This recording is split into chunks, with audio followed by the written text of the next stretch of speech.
皆さん、こんにちは。日本語ポッドキャストジャパミミです。今日も一緒に日本語の耳を鍛えましょう。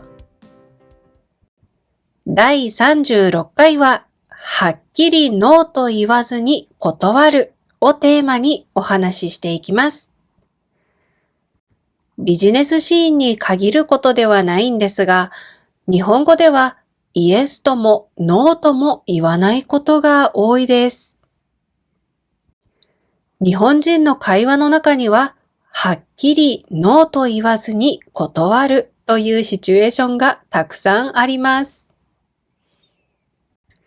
皆さんは日本人と話していて、イエスかノーかはっきり言ってほしいと思ったことはありますか？私は大学生の時、外国人の英語の先生にそう言われたことがありました。私の返事がイエスかノーかわかりにくく、理由や意見をだらだら話していて、会話がうまくいかなかったようです。今日のエピソードでは、このようにはっきりノーと言わない日本人の例をご紹介したいと思います。今から大阪の出版社で働くキムさんと書店の店長中島さんの会話を聞いてください。キムさんが仕事の依頼をするんですが、中島さんの返事がイエスなのかノーなのかわかりにくくなっています。中島さんがどんな表現を使って話しているかというポイントに注目して聞いてみましょう。ジャパミミ。お電話ありがとうございます。ネズミ書店の中島でございます。いつもお世話になっております。白熊出版のキムです。こちらこそいつもお世話になっております。本日は一つご相談がございまして、今お時間よろしいでしょうか？はい、大丈夫ですよ。どのようなご相談でしょうか3月に発売予定の新刊なんですが、著者の先生によるサイン会を企画しておりまして。なるほど、サイン会ですか。もし差し支えなければ、書店の一角を会場としてお借りできないかと思いまして。そうですね。もちろん、ご無理のない範囲で大丈夫です。えっと、サイン会の候補日なんかはもう決まっているんですか？はい、3月中旬頃を考えております。3月中旬ですと、ちょうどその時期、店内のイベントが少し立て込んでいまして。そうなんですね。人の動線の問題もありますし、スタッフの人数的にも正直なところ簡単ではないかなと。なるほど。お忙しい時期に申し訳ありません。いえ、もちろんサイン会自体は魅力的なんですが、今の時点でぜひとは申し上げにくい状況ですね。そうですよね。ご事情よくわかります。もう少し近くなって状況がはっきりすればまた違うお話になるかもしれませんが。開催時間を短くするなど、もろもろ調整することは可能なんですが、その場合でも難しそうでしょうか。そうですね。検討はしますという感じになりますね。承知しました。では、企画の概要だけ資料としてお送りしてもよろしいでしょうか。ええ、それでしたら大丈夫です。ありがとうございます。ご負担にならない形で、また改めてご相談させていただければと思います。はい、また何かありましたら。よろしくお願いいたします。本日はお時間をいただき、ありがとうございました。ジャパ耳。さて、今日の会話、特に中島さんの話し方はどうでしたか？はっきりノーと言わない場合の話し方、少し分かってもらえたでしょうか？今から中島さんがどんな表現を使って柔らかく断っていたかを見ていきましょう。まずは、そうですね、という表現。この表現は相手の話に同意しているようにも聞こえますよね。でもビジネスの会話で語尾を伸ばしてそうですねというときは、実は今はイエスともノーとも言えませんというサインであることが多いです。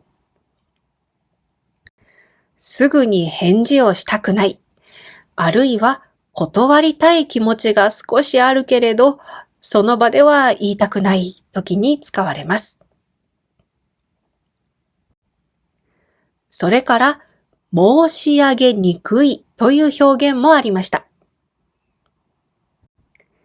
中島さんは、今の時点でぜひとは申し上げにくい状況ですね、と言っていました。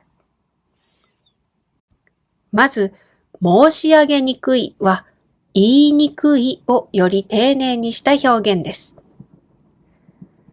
ぜひというのは、お願いしますとか、やりましょうといった感じで、イエスの意味になります。ビジネスシーンで申し上げにくいという表現を聞いたら、前向きではないと思ってください。ノーとは言っていないけれど、イエスをはっきり否定している表現なんです。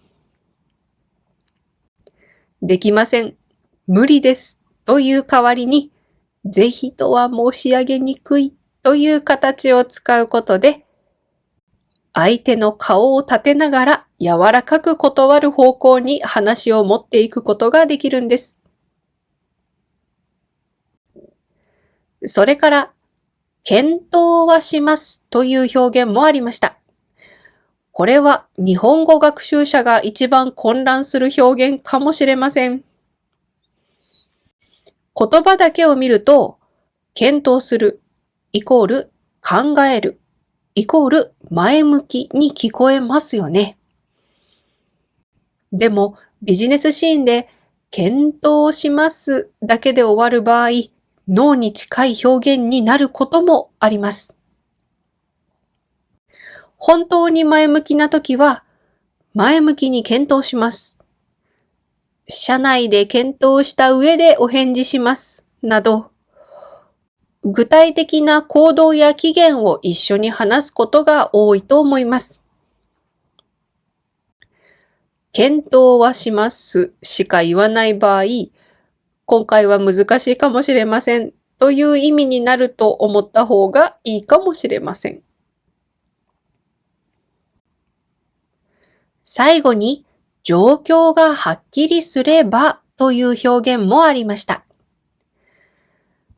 この表現は、今は決めません、今は答えませんという意味をとても柔らかく伝えています。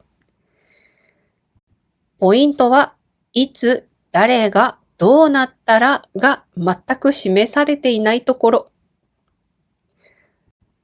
つまり、相手から連絡が来るのを待つ必要はなく、実際にはそのまま話が終わる可能性が高い表現です。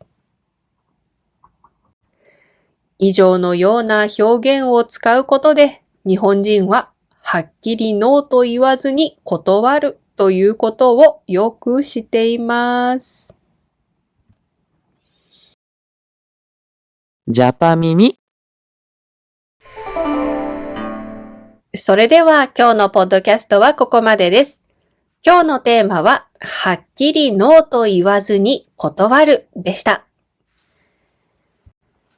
日本人がイエスともノーとも言わないとき、混乱してしまうこともあると思いますが、日本語の一つの特徴として知っておいてもらえたらいいなと思って今日の動画を作りました。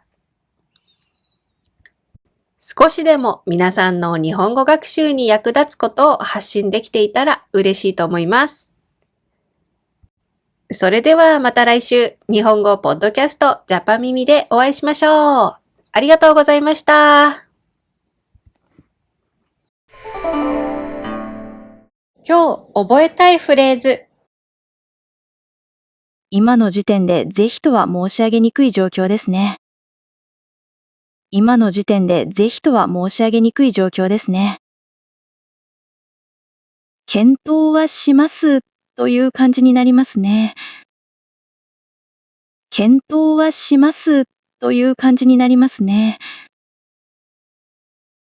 状況がはっきりすればまた違うお話になるかもしれませんが、状況がはっきりすればまた違うお話になるかもしれませんが、